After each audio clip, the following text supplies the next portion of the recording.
Good. Welcome back to episode 4 of Outdoor 10. Today we're going to be making a shelter.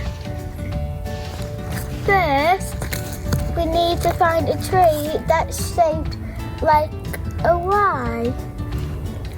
Now we put a branch into the tree trunk.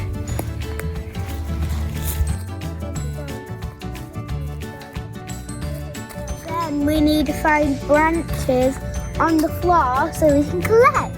Next, we can put the stick down.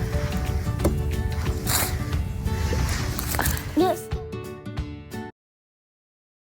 Don't forget to do your door. And now this is our shelter.